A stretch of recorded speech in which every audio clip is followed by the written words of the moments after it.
Well, this morning, as we begin, I've been thinking about apprenticeship, which is kind of something that you may or may not know a whole lot about, because I feel like this is something, I don't know how often it's practiced anymore in terms of like a formal sense, but I think that we still do this in an informal way. There are lots of opportunities to learn things by watching other people do things. So you may have learned lots of things through these skills, like changing a tire. You probably needed to have that modeled for you at some point in order to learn how to do it. Or to cook, or bake, or to do home repair. A lot of those things people pick up through the process of watching someone else do those things. Now we have YouTube, so I don't know how much people are relying that on their form of apprenticeship. But when I was in seminary, one of the things that they had built into the coursework for me was that you would go and take classes and you would learn all kinds of theory. You would read books on how to pastor, but they said this is not enough, because if you just read books on how to do this, you're not getting the full range of information you need to do. So part of what they did was assigned me to field education. And the degree program I was in, I had 2 years of field education where you had to go and learn alongside another pastor. And a lot of what you're doing is just sitting there and watching and learning. And it's that sort of thing where you watch what they do, then they turn it over to you and say, now you go, and you are growing into those skills. You are learning how to do those things through the process of apprenticeship.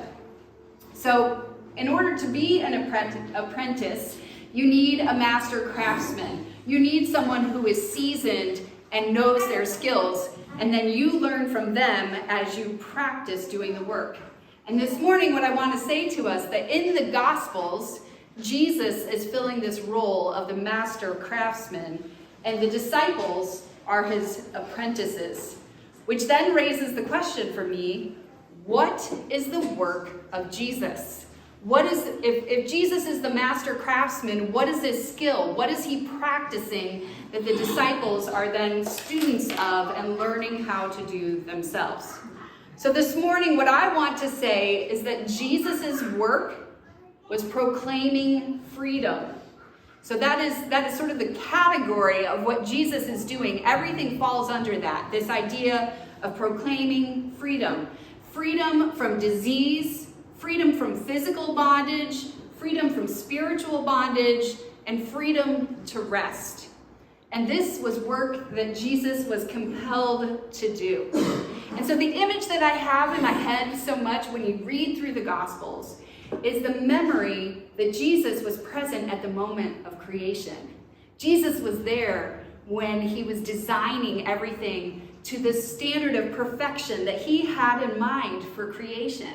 And so when Jesus was a human walking the earth, he kept seeing the disparity or the separation between the things that he had designed to be a certain way and the things as they actually were.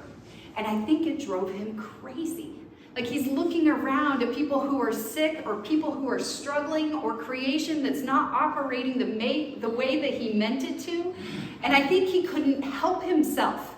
He got a little fidgety, like I need to fix this thing. It's broken, it needs to be repaired. It's meant to function better than this. And so in Mark 1, I think that's what we see Jesus doing. He's embodying this proclamation of proclaiming freedom. It's like he couldn't help himself but heal and restore. There was this compelling force driving him to bring freedom.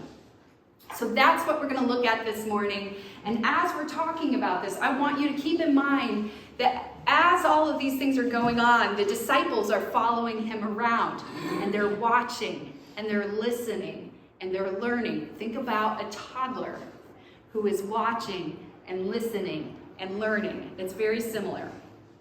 So in Luke 4, at the very beginning of Jesus' ministry, there's this famous passage in Luke 4:18 and 19 where Jesus describes and defines the nature of his work. He's standing in a synagogue, he picks up a scroll, and he reads from Isaiah, and this is what he says. The Spirit of the Lord is on me because he has anointed me to proclaim good news to the poor. He has sent me to proclaim freedom for the prisoners and recovery of sight for the blind, to set the oppressed free, and to proclaim the year of the Lord's favor.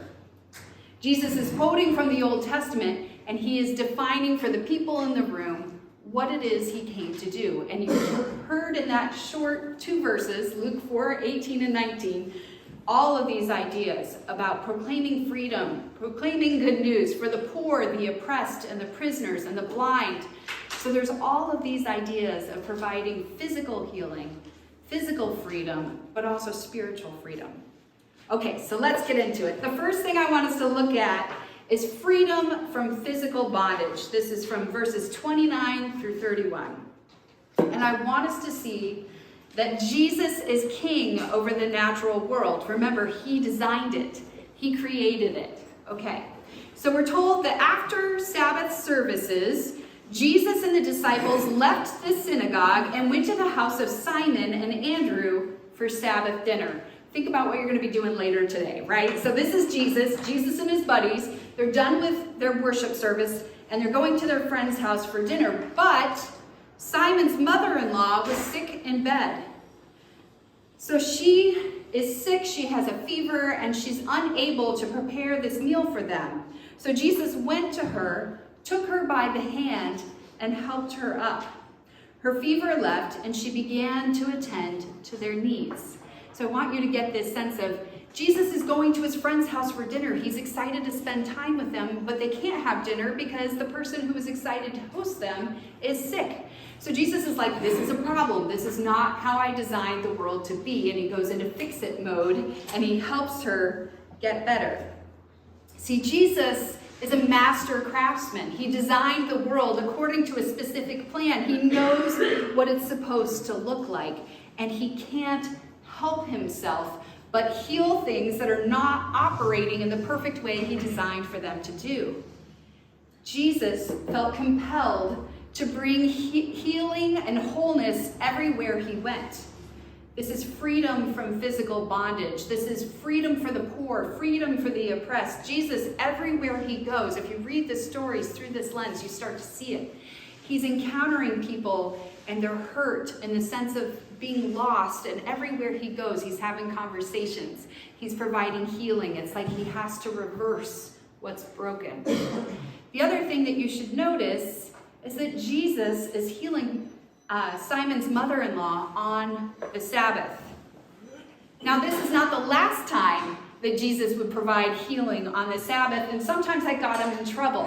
And so the question is, why did Jesus heal on the Sabbath? Why didn't he just wait a day? Well, Jesus believed that Sabbath is a signpost of God's wholeness, freedom, peace, and rest. And what brings freedom than healing? What better displays God's freedom and healing and rest than healing to people who are sick? So Simon's mother-in-law had a fever. Jesus healed her body, and he freed her from the thing that was holding her back, keeping her in bondage, and making her unable to experience the kind of peace he'd created her to know. So this is a sign of the freedom that Jesus came to bring, which is freedom from disease. That's the first way that Jesus is proclaiming freedom. He's healing people's bodies. And there will be more of this, and sometimes it's healing their bodies from sickness. Sometimes it's encountering systems of oppression that are keeping them bound. Sometimes it's societal issues, but Jesus cares about our physical bodies. He cares about the way we experience the world. And when he encounters this kind of brokenness, he can't help himself but try to provide healing. The second thing I want us to see this morning is that Jesus also addressed freedom from spiritual bondage. And this is 32 through 34. Jesus is also king over the spiritual world. We're told that later that evening, after they've enjoyed their Sabbath meal, the sun went down, signaling the end of the Sabbath day. And that's when the whole town, that's what it says in the scripture, the whole town brought their sick and demon-possessed to the door of Simon's house. You see, they've heard rumors that Jesus can do something about brokenness. Jesus can do things that no one else can do. And if you've got somebody at home that is hurting and you believe there's a place you can go to find answers, to find solutions, you better bet that you load that person up and get them to the door of that house. So I just imagine Jesus looking outside and there is a crowd of people. It says the whole town showed up looking for healing. And again, Jesus brought healing, body and soul. So now he's providing healing for sickness and disease, but he's also casting out demons and freeing people from spiritual bondage. And I wonder this morning if there are places where we feel bound, places where spiritually we feel stuck. And this is the sort of thing that Jesus wants to enter into to help us feel unstuck, to help us find healing and wholeness. We're told in this passage that Jesus didn't allow the demons to say his name. Jesus didn't allow the demons to identify him. They recognized him. They knew exactly who he was, and they knew that he had power over them. So why did Jesus tell them to stay quiet? Jesus silenced them because he didn't want the demons to be the ones introducing him to their community. Jesus didn't want the demons introducing him as the Messiah to the people of Israel. He wanted to define himself on his own terms. So he was showing who he was by what he did. Jesus is bringing freedom from spiritual bondage, and he's doing it in the context of community so everyone can see. This brings me to my third point, freedom to rest, verses 1:35 through 37. So we saw that Jesus healed on the Sabbath, Jesus went to synagogue on the Sabbath, and Jesus enjoyed meals with friends on the Sabbath. So Jesus is the Lord of the Sabbath. He understands that the Sabbath was designed by God for people to experience wholeness and peace and rest. Friends, we need time off. We need time to unplug. We need time to heal. This is what the Sabbath is designed for. So we're told that very early in the morning, while it was still dark, Jesus got up, left the house, and went off by himself to a solitary place to pray. Jesus knew how to rest in his Father. He knew how to trust his Father for the completion of his work.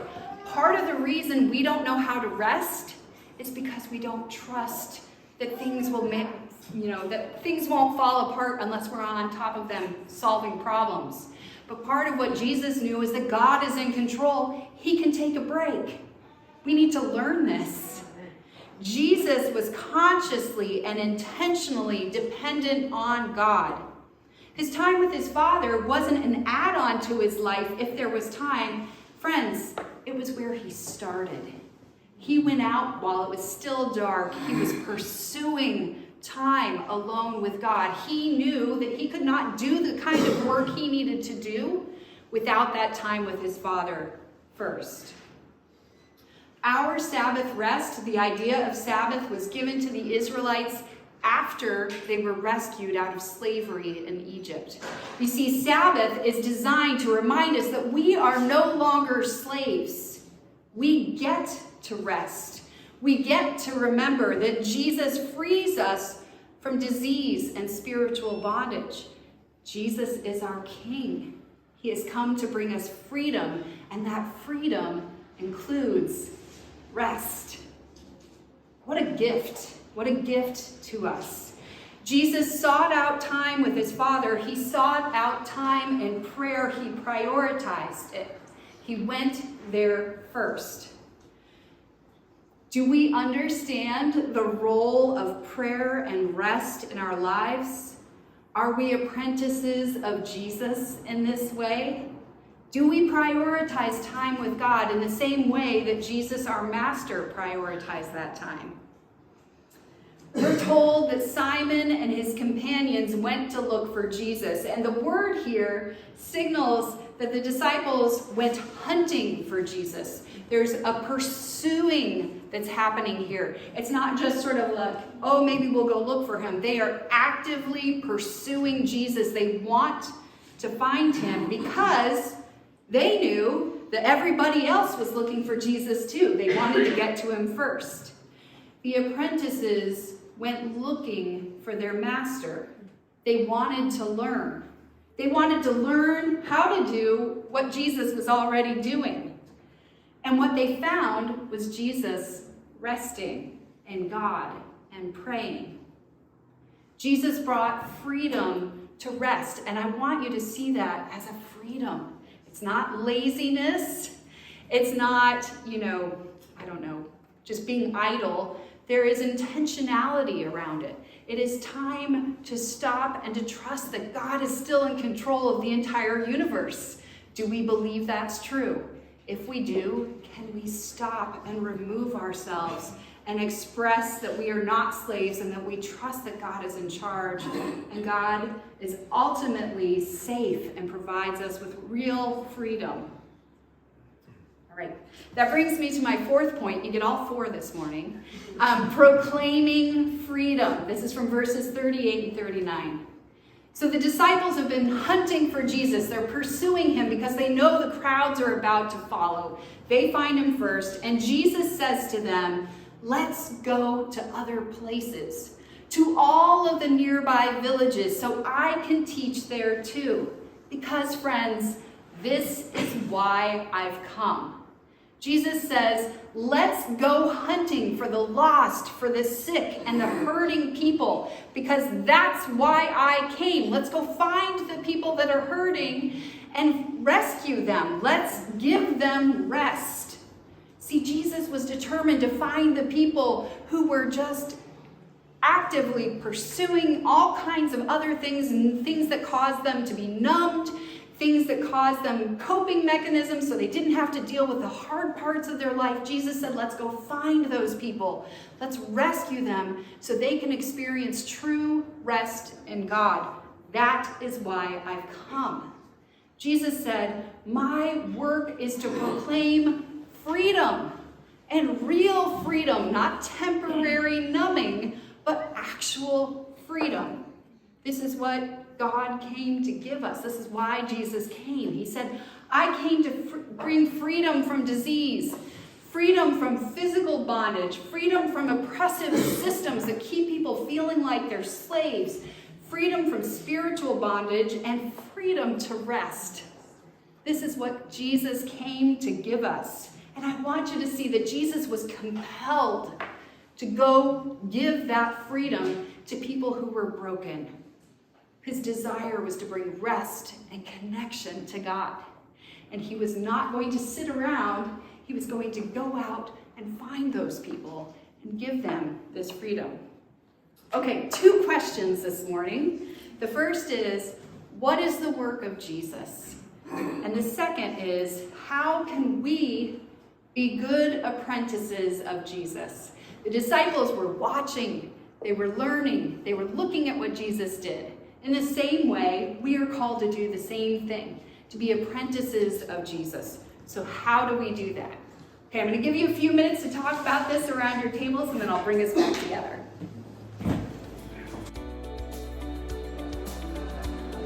We talked about Jesus' work is to proclaim freedom. And that freedom looks like freedom from physical bondage, freedom from disease, freedom from the things that keep us bound and make us feel like slaves. Jesus came to bring freedom from spiritual bondage and freedom to rest. That's the positive piece, and it's an important one. Jesus is the master craftsman of peace and freedom and wholeness.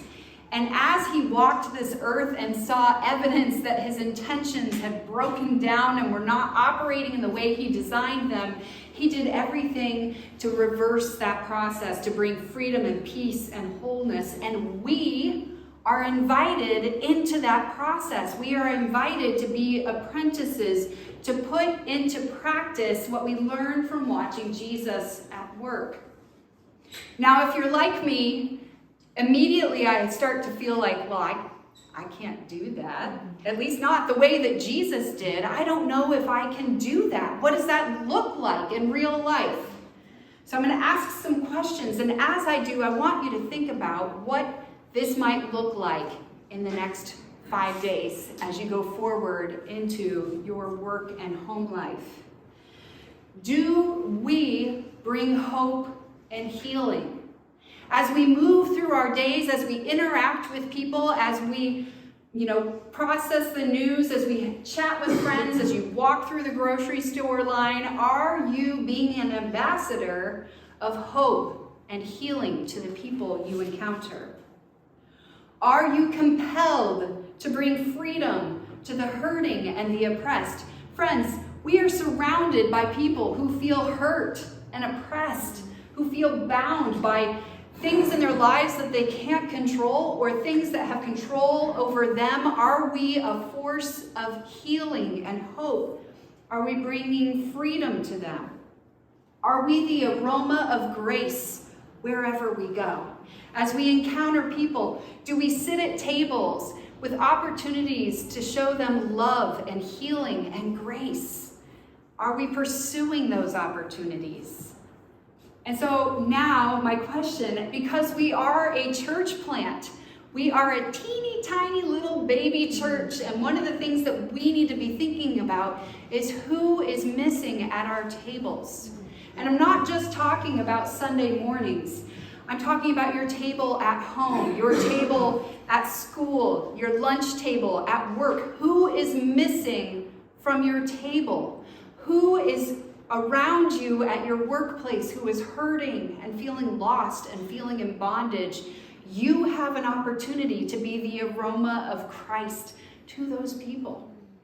So I encourage you to think about who is missing at your table, who needs hope, who needs to have a sense of freedom and wholeness and healing in their lives. Who needs to hear about the freedom that Jesus offers? And I want all of us to remember that we are apprentices of a master craftsman. Jesus at some point came and found you. Jesus came to you when you were hurting and lost and experiencing brokenness and has brought you healing and hope. You have an opportunity to do that for others, to point them to Jesus. I am not Jesus. I can't heal anybody, but I know who to point people to. And we all have that opportunity to point others to Jesus so that they can know freedom. All right, let me pray.